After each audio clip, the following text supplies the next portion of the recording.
People are popping in. I can see my reflection. We got 3 people here now. Tony Lopez in the house. My guy Bill from the UK in the house. And of course, Jose Garza. Hey everyone. Welcome, welcome. Thank you for the restream. Hey, if you're just joining us, make sure to like it, restream it, tweet it, blast it out there. This is the Nooner. We've got, this song is called Elysian Fields, bringing us in for the day. I don't even know who did it, but they sampled Humphrey Bogart, and I love Humphrey Bogart, and so this is now my theme music. And who am I? My name's David Bradley. And who am I? My name's David Bradley. Welcome to the Nooner. The Nooner is where I'm coming in every day at noon, and I'm going to drop a little nugget about either sales, business, or life. This is going to be something you can use to take with you into the rest of your day. A little piece of motivation, a little nugget, if you will. And who am I? Who am I? I mean, really. My name's David Bradley. I'm a sales and marketing manager with Grant Cardone. Been doing that almost 5 years now. We go into companies and we help increase production, typically to the tune of 15 to 30%, simply by working with them to find and then handle missed opportunity. So if you have a sales organization, if you're a sales team of 1 or 100 and you feel like there may be some opportunity that you're missing, reach out to me. I'm happy to help. I got lots of solutions for you. I'm also the author of a book called How to Stop Smoking. Man on a Mission, that's right. Yes, sir, Tony Lopez. Tony Lopez says I'm a man on a mission, and I am a man on a mission. I've got 3 big missions. The first one is to help salespeople. One of the main reasons is when I got into selling, I didn't have a lot of help, and you kind of left to your own devices. And when I stumbled on Grant Cardone's material, I was like, holy crap, there's a way to do this. There's a way to do it and still sleep at night. There's a way to do it ethically, and it has fulfilled more dreams for me and brought me more success into my life than I even thought was possible, that I even thought I deserved. So anytime I can help somebody become better today than they were yesterday as a sales professional, I'm all in. That's why I do what I do. The other thing is I'm the author of a book called How to Stop Smoking Without Killing Anyone. I was on the cancer sticks for 15 years. Finally figured out how to stop after multiple attempts of quitting and failing.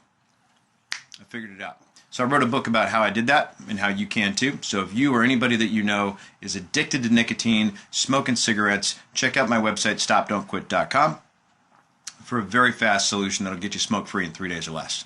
Okay, third thing. I am the founder of a hashtag, soon-to-be book, called Rich Man's Gym. This is home-based strength and conditioning for strength of body, mind, and spirit. I think exercise should not be just about looking good naked. It should be about strengthening your soul and strengthening your mind. And so Rich Man's Gym, you don't need to go to a gym, some cookie cutter things where you feel like a rat on a treadmill.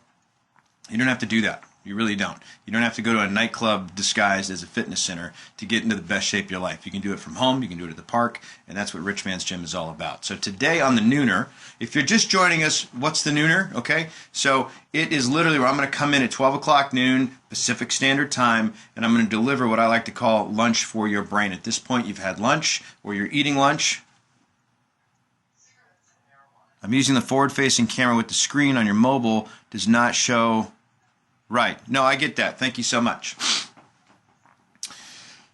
I like to be able to see and read the comments. We can talk about that later. So every day at noon, you've had lunch for your body. I want to give you lunch for your mind. I want to give you some little piece of motivation that you can take with you into the rest of your day.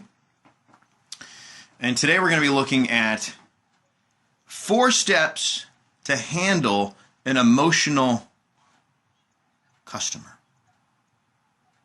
So if you're in sales, Marco shows up. Look at that. Thank you, Marco, for being here. Nice. Appreciate that. Thank you for liking it. Thank you for the hearts in the restream. Looks like Vernon Bradley just got in here, so thank you. Better Nate than Lever, I always say. If you haven't heard the longest joke in the world, go ahead and Google that one. Better Nate than Lever. So today we're going to be looking at how to handle an emotional customer. So first of all, I need to set a precedent when it comes to that. If you have a business or a company,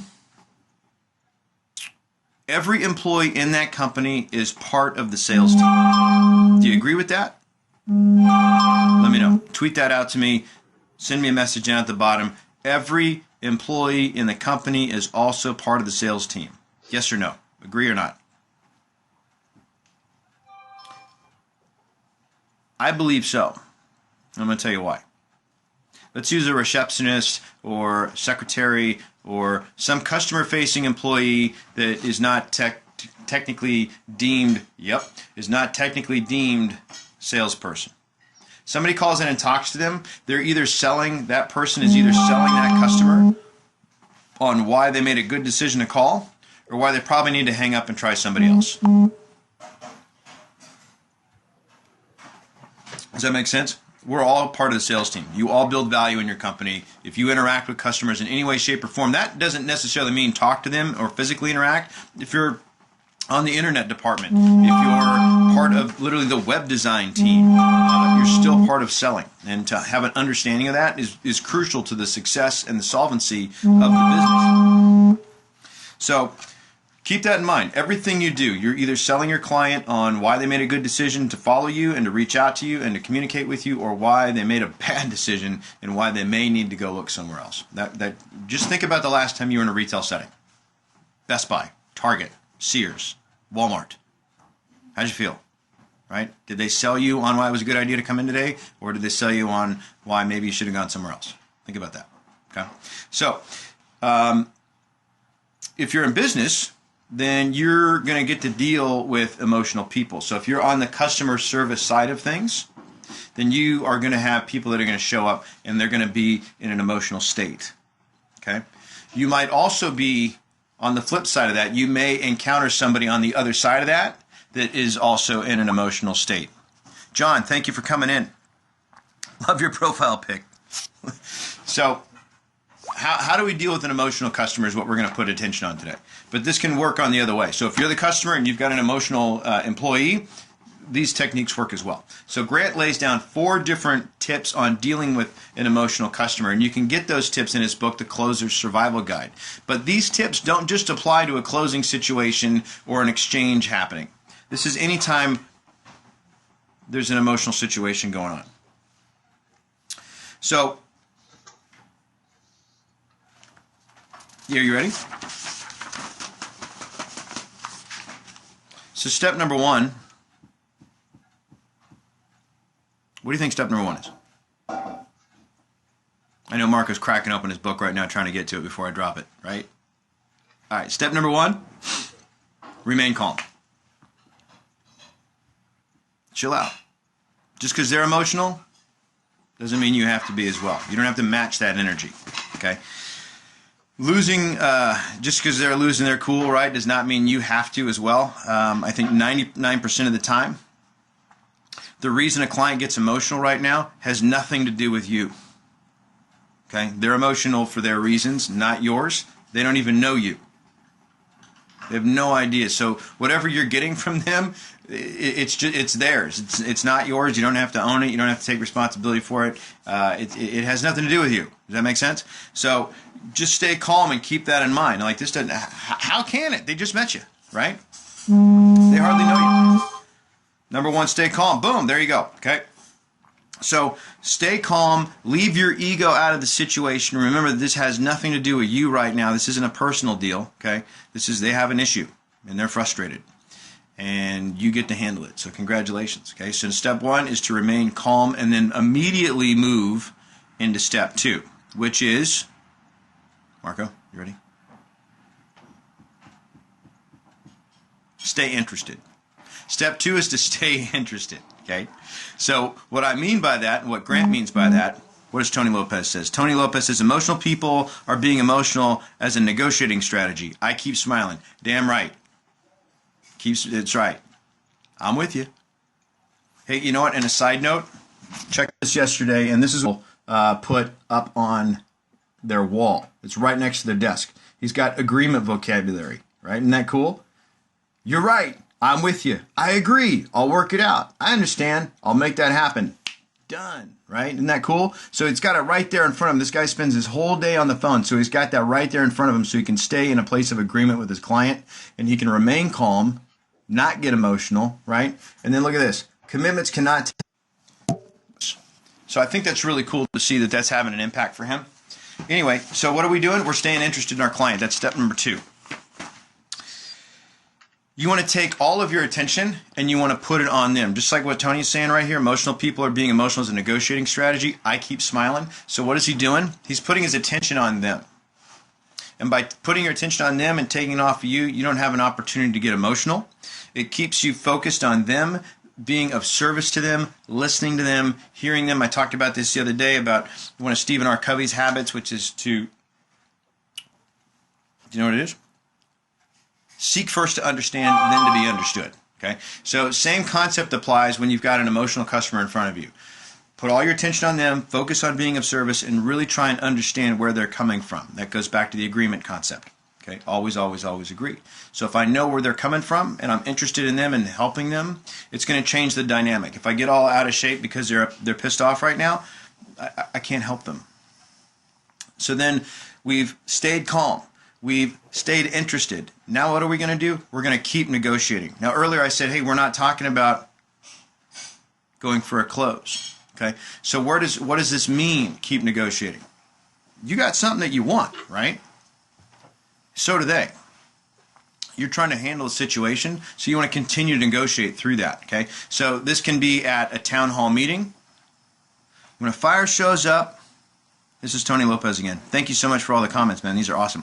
When a firefighter shows up to put out a fire, they are the most calm and level-headed people in the world. They don't run and panic. That's right. And I love the fire analogy, right? When the place is burning down, you got to stay calm. Okay?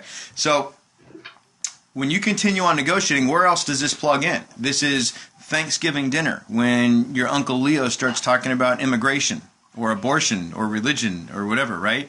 You just got to stay calm through that. This is a town hall meeting, right? This is getting a refund on a non-refundable plane ticket, right? Remain calm, stay interested, keep negotiating. Okay. Now step 4 is do not react. Very different than keep calm. Now what I mean by do not react is that animals react. Human beings respond. Does that make sense? Think about that. So what are you? Well, you're a human. Okay, so you have more power than a mama bear or a hippo. A bear or a hippo feels threatened, or they feel like you're threatening their kids, they just annihilate you. They do not wait. They do not try and figure it out. They don't make any kind of like judgment call. They just annihilate you. Okay, but we're human beings, so we don't have to do that. We're not obligated to that. We have a moment where we get to choose a response. So you decide to remain calm. You want to stay interested. You continue negotiating and don't react. Okay, and look, here's the deal. If emotion goes up, intelligence tends to go down. Would you agree with that? Right? Emotion up, intelligence down. So how do you make sure that you can remain calm? How do you make sure that you can stay interested? How do you make sure that you can continue negotiating? And how do you make sure that you don't react? How do you get to Carnegie Hall? Practice, right? Yep. Thanks, Bill. Yep. Love it. How do you get to Carnegie Hall? You practice. That's how you do it, right? So the thing that Grant talks about is, hey, practice dealing with emotional people. So get together with your team and come up with a situation and role play it out. Drill it out. Practice it. Okay? Now this has multiple, Grant's not the only guy that talks about doing that. So just to validate this point with some third-party data, let me go to Michael Jordan for a second. Okay? When he talks about practice, he says, man, I would practice harder I'd practice harder in practice, like I'd practice harder than the game. So that when I got into the game, not a big deal. He would practice 6-second wins so that when it was 6 seconds to go to win the game, he'd been there already. He'd done it. He could stay calm. That's why firefighters, Tony Lopez, practice their butts off too, so that when the fit hits the shan for real and the place is burning down, they are the coolest cucumber in the room. Okay? Now, I keep bringing this girl up because she's phenomenal, but Ronda Rousey does the same thing. When she's practicing judo, she gets herself in the toughest arm lock possible and then works her way out of that. Okay? And if you watch any of her fights, she's been in some tough situations and has been able to stay calm, stay cool, stay collected. What did she do? She stayed calm, right? Stays interested, have to, okay? Continues on, and she responds. Okay, that applies to everything. See what I'm saying? So practice that thing. Now, there's a great quote I'm going to give you from a guy named Barrett Tillman, and he writes about combat jets, right? Top Gun type stuff. It says, under pressure, you will not rise to the occasion; rather, you will sink to the level of your training. And I think if you've been in a retail setting with somebody who's not up to speed, you totally understand that, right? So remember that. Emotion up, intelligence down. Under pressure, you don't rise to the occasion. You sink to the level of your training. So that is why it's vital that you're practicing, and you're practicing daily. So what'd you hear from this that you liked? Send out a tweet. Send out a message. Let me know what you thought of this nooner. Tomorrow on the nooner, I'm going to be handling 4 sales myths. We're going to bust them, finally. Okay, so again, I'm David Bradley. This is the Nooner. I'm coming to you every where am I? Okay, I'm coming to you every day, 12 o'clock noon Pacific Standard Time. I'm going to drop a little nugget about sales, business, or life, something you can take with you into the rest of your day. Thank you very much for being here. Appreciate your participation. Reruns are up on youtube.com/Cardone Solutions. There's a playlist up there called the Nooner. Again, thanks for being here. We'll see you tomorrow where we're going to bust 4 sales myths. Remember, be great. Your greatness. It's backwards. I'm going to do it on purpose now. Your greatness, don't fight it.